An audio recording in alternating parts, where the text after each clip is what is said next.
قال يا مأمنة للرجال يا مأمنة للمية في الغربال. يا ماما حرام حرام، دول 5 دقايق.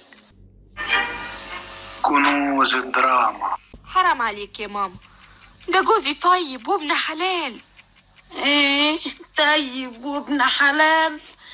يا هبلة يا عبيطة، هتفضلي طول عمرك خايبة. ليه بس يا ماما؟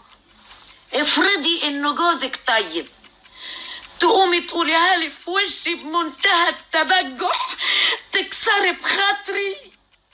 افرضي انه ابن حلال، تقومي تعترفي بيها على طول كده من غير لا كاني ولا ماني ولا دكان الزلباني.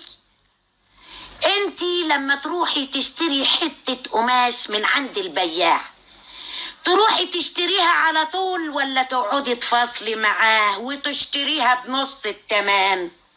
يا ماما القماش حاجة والجواز حاجة تانية. لا يا مغمضة، فتاحي. الراجل عبارة عن حتة قماش حريمي.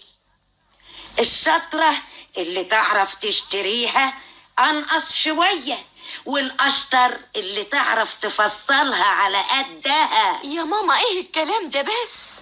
مش عاجبك كلامي يا اختي؟ اتضايقتي قوي من كلامي؟ مش جاي على معدتك؟ ما انتش قادرة تهضميه؟ طبعا صعب عليك غراب البين. غراب البين؟ جوزك لو كنتي عارفة تمشيه كان غاب لحد دلوقتي برا.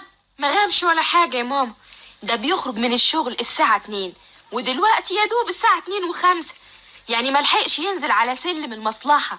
يا خيبة، يا لبخة، هما ال5 دقايق شوية؟ 5 دقايق، 5 دقايق، 5 دقائق. مين عارف بيعمل ايه دلوقتي؟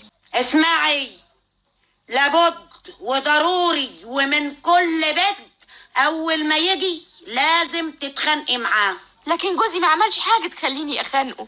برضه لازم تخانقيه، مش هتخسري حاجة لما تخانقيه.